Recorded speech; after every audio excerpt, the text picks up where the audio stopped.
Makadunyiswe uJesu Kristo. Mhlanje thandwa zami ngifisa sithi ukubuka kancane ivangeli lika Lucas isahluko seshumi nesithupha ivesi yokuqala kuze kube ivesi yeshumi nantathu. Kwakukhona umuntu owayecebile owayinenduna. Le nduna ebese iyacetshwa ukuba seyantshontsha. Ebesethi umnikazi useyaqeda ubuduna bakhe. Kunezinto ezimbalwa engifisa sizibheke.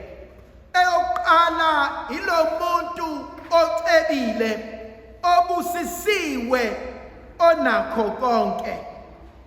Umuntu oqala ofikayo kumina uNkulunkulu. Yeka umusa, yeka uthando, yeka konke uThixo anakho, ancamele ukuba akwabelane nathi.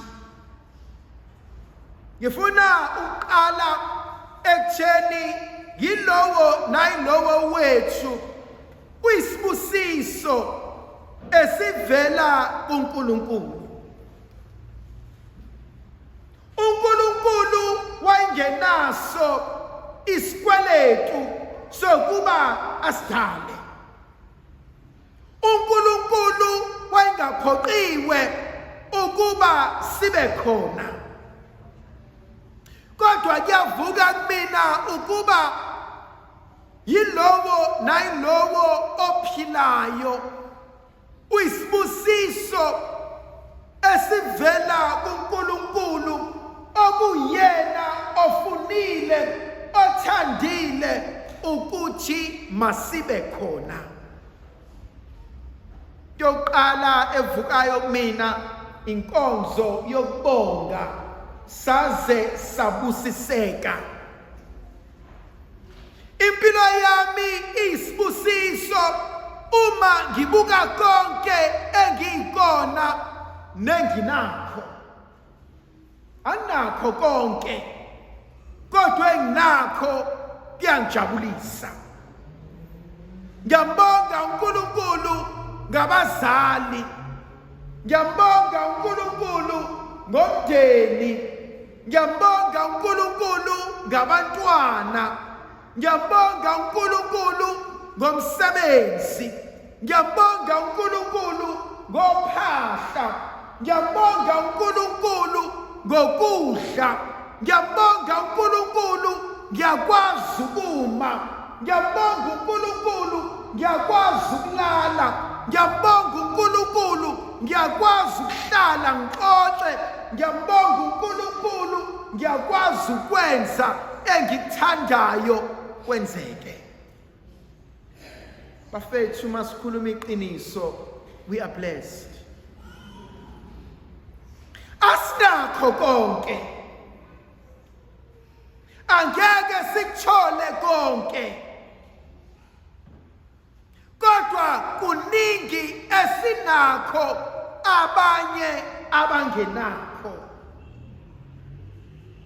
So inkonzo yami yokuqala inkonzo yokubonga ukubusiswa uNkulunkulu.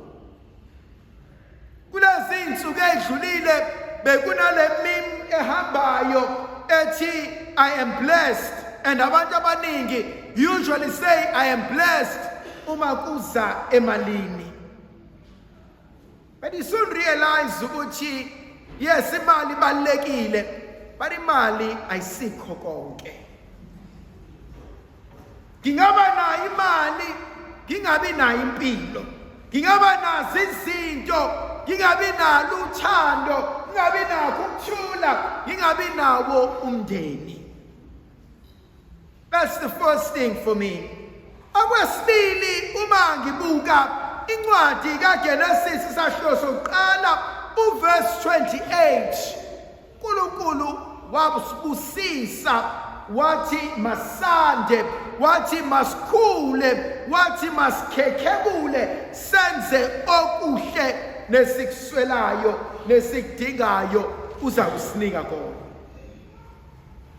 Yavuka kumina lenkonzo yokuthi ongapheli kuyahlola. Namhlanje uhappy, namhlanje unakho konke, namhlanje uyasebenza, but it doesn't mean uyohlezi unakho. Uyazi ngiyayibuka kwesinye isikhathi siwumndeni singazwani, siwumndeni singabhekani. Usibanibani uzonda usibanibani, usibanibani akamkhulumisa usibanibani, usibanibani uhlinela usibanibani.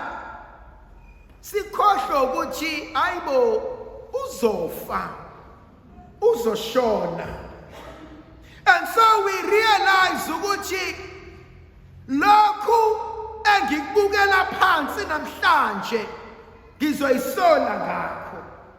Uma kuthiwa sikhuluma amaqiniso, bangaki namhlanje abashonelwa abazali bengabakhulumisi kodwa inhliziyo zabo ayinakho ukuthula. Thandwa zami, njoba sikhona kulendlu kaNkulunkulu, bangaki who are dying of cancer without them knowing they are dying. The point engifuna ukuya kuyona, live your life as best as you can. Ngiyayithanda le thinking eyenziwa ama-Americana when they say eat, drink and be merry, for tomorrow is not guaranteed for anyone. Makhona omthandayo mtshele, makhona enhlabene naye buyisanani, makhona into akumele uyilungise yenze, ngoba sazi isikhathi uNkulunkulu asibekele sona. Yangithinta le ndaba ngoba lo baba obekade eyinduna namhlanje umsebenzi usuyamphelela. Baningi abantu abaphila impilo yokuthi mase ngimdala. Ngibuka impilo yethu, umuntu oyingane abethanda ukuzenza umuntu omdala. Omdala ziyamshaya izinto afisa ukubuyela emnganeni. And so sibuka ukuthi angiphila ubungane engabe ngiyaphila. Ngithi ngisayingane sengigijimela into zabantu abadala, sengenza izinto ezongixaka. Ngicela ukukhuluma iqiniso elingathandeki. I-makeup ayifiki manje.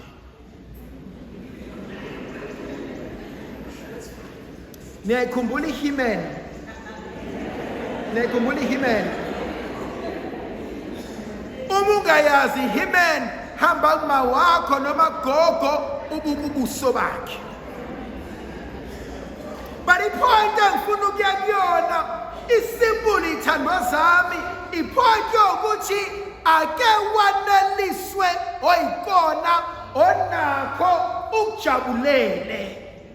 Baningi abantu emncaneni babo imizimba yabo isakhula, bayipika mhlezi nginenkinga ngomzali ofaka ingane encane i-makeup, because i-makeup inama-chemicals umzimba wengane ozoyilimaza.